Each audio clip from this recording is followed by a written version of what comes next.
This trip was part of the Auckland Tramping Club's 100-year anniversary program. The Chathams is well known for its strong winds. The first few days gave us a good taste of spring weather.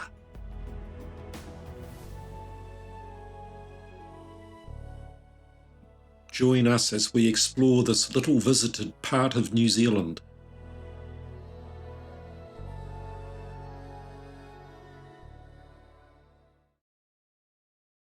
"21 of us departed from Auckland for the 1,000-kilometre flight southeast, arriving around midday.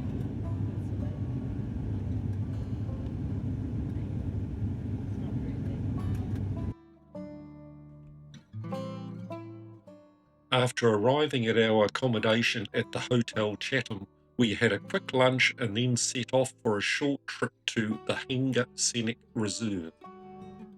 As we walked through the regenerating coastal forest, we passed large eroded limestone rocks created from sediments accumulated on the seabed 35 million years ago.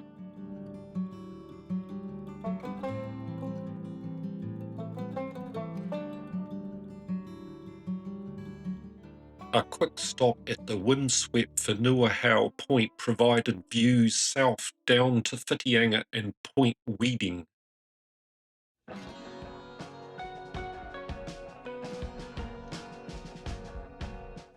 First off, we visited Manukau Point for a talk about Moriori history from Helen Solomon, the wife of the son of Tommy Solomon, the last full-blooded Moriori. The Solomon family had undertaken a 150-hectare replanting of the coastal fringe on the point. Once the shelter belts were established, other plants flourished, and Helen detailed some of their successes.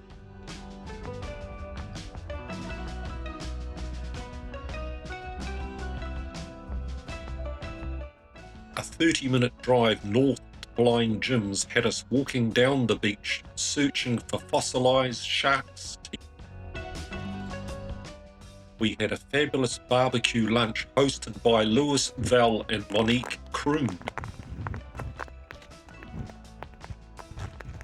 If you would like more videos like this, please like and subscribe.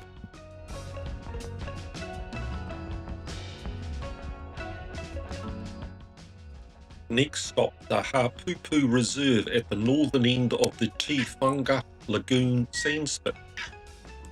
This reserve is one of only 2 national historic reserves in New Zealand. Surveys in the 1940s found more than 1,000 ceremonial tree carvings on the kopi trees. Today only a few remain, all of which are quickly deteriorating. Bernadette, our guide, led us to a great example.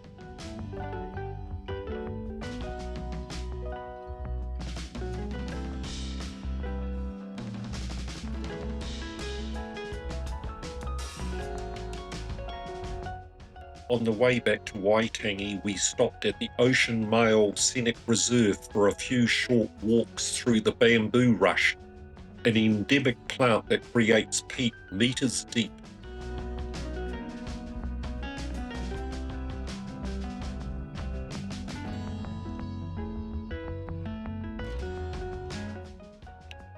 Tonight, a feed of crayfish had us ripping them to pieces to get every last bit out.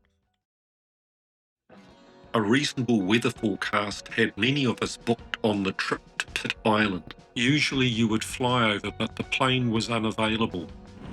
Today we climbed aboard a fishing boat at Ofinga, and before long we were battling a 3-metre swell with a bit of a chop on top. Most enjoyed the spray-laden rolling ride across the 22-kilometre Pitt Strait to Flower Pot Bay. Others, not so much.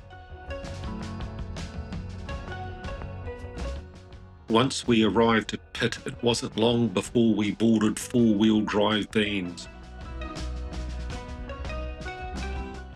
With our host Brent from the Flower Pot Bay Lodge, we commenced our tour of some of the island's top spots.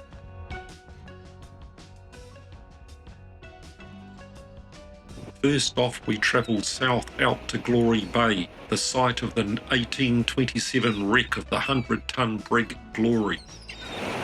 A small Cowrie cottage from around the 1860s, recently restored, sits above the bay with commanding views south to Rangatira Island. The anchor from the Glory rests against the wall of the cottage.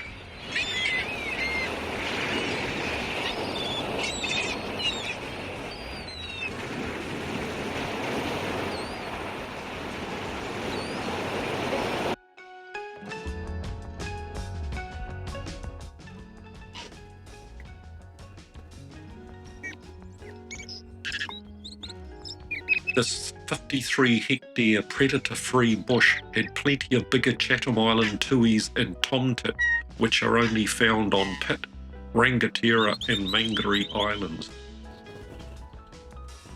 We had a short walk out to the eastern coastline with views to Rangatira Island.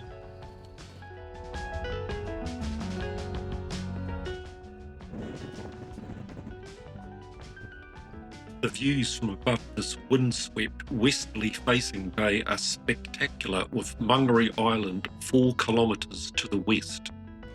Moriori Bay is rich in archaeological remains from the Moriori. Artefacts are frequently discovered along the shoreline.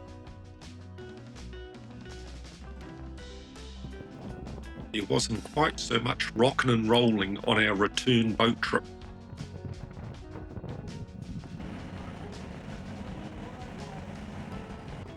Once offshore of Ofinga, the crew put the contents of the day's crayfishing into the holding pots. These may sit out here for a week before there was room for processing in the fish factory. Seabirds arrived looking for scraps.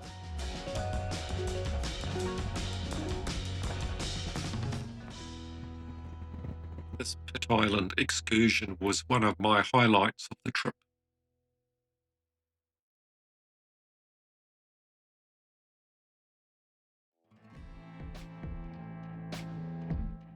After the drive north to Kaingaroa, we checked out the partially rebuilt Sunderland flying boat and various parts scattered around the bar. In 1959, this Sunderland flying boat struck a rock while taxiing in the lagoon. This is what remains. A short walk through some regenerating forest and 3 to 4 metre high flats led us to some spectacular schist rocks. From the top of these we had a good view down to the fur seals and their pups basking in the sun. Once they realised we were there, some took to the water whilst others just ignored us and went back to sleep. Meanwhile, Shirley was happy wandering around investigating stuff.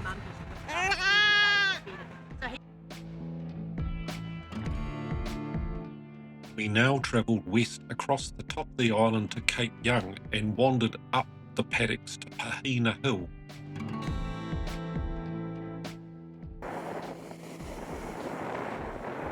This windswept cape provided views of a rugged coastline and yellow eroded ash outcrops and spires.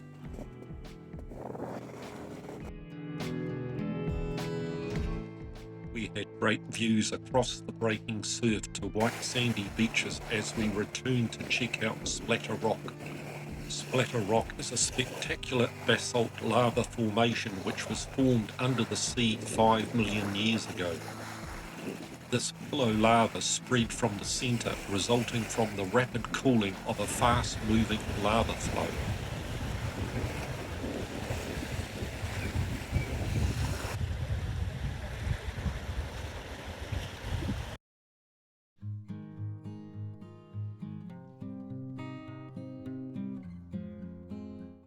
We travelled north again this morning to check out Port Hutt.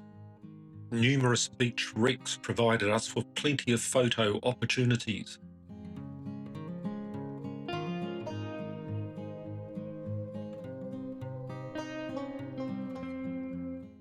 The walk out to a rock outcrop enabled us to view large power without even getting our feet wet.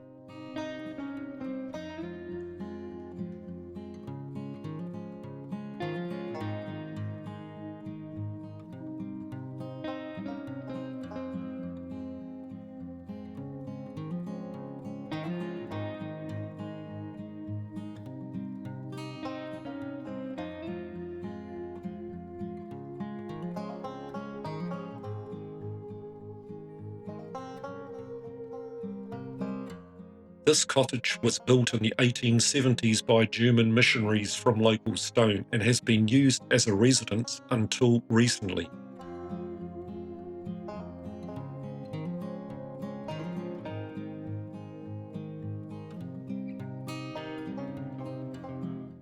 These basalt columns were formed from land-based lava flows over 80 million years ago. The columnar-jointed structure resulted from the way the lava cooled.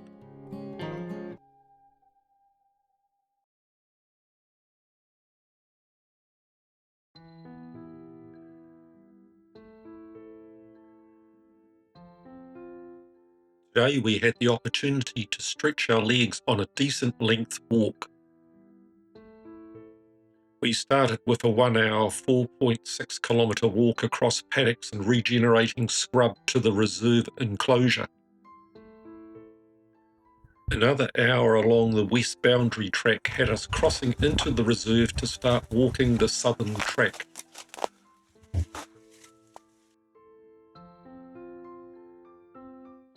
There were two open sections giving views south to Pitt Island and east along the rugged southern coastline.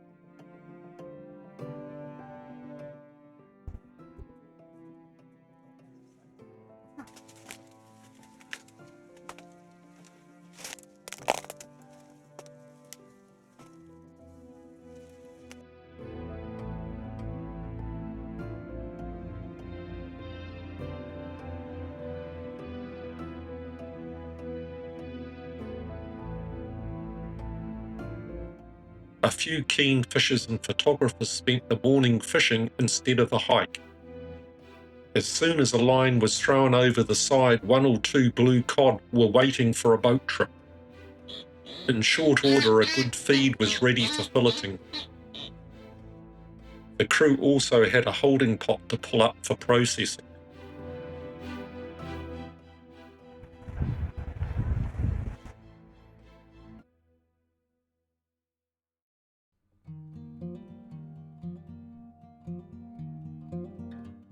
First off today, a visit just up the road to a very interesting museum with some great exhibits.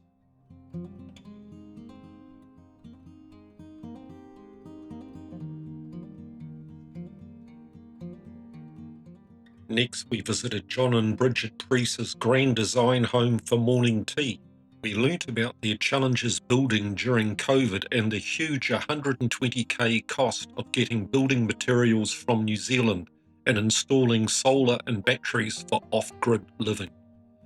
They also had a short walk in a nearby bush block with several large kopi trees and very old tree ferns. Next off, down the southwest coast past the new wind turbines. We walked this 3.6 kilometre loop clockwise out to the southwest coast along a winding trail. Walking through low-lying cloud obscured our view down to the coast with a slow, steep descent to a debris-filled small inlet.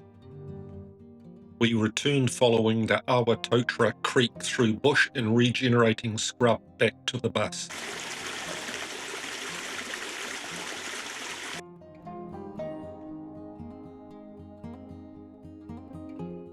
Plantings 50 years ago has created shelter from strong winds, creating a microclimate that allows nearly everything to grow. Our host Val Kroon described the various successes as we walked around the property before a fabulous meal of seafood accompanied with local ales.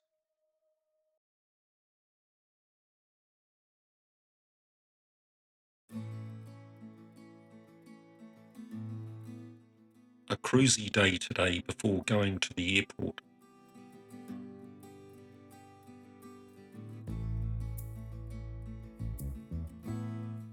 Many visited Nanuku's cave situated on the western edge of Tifanga Lagoon to check out some rock carvings.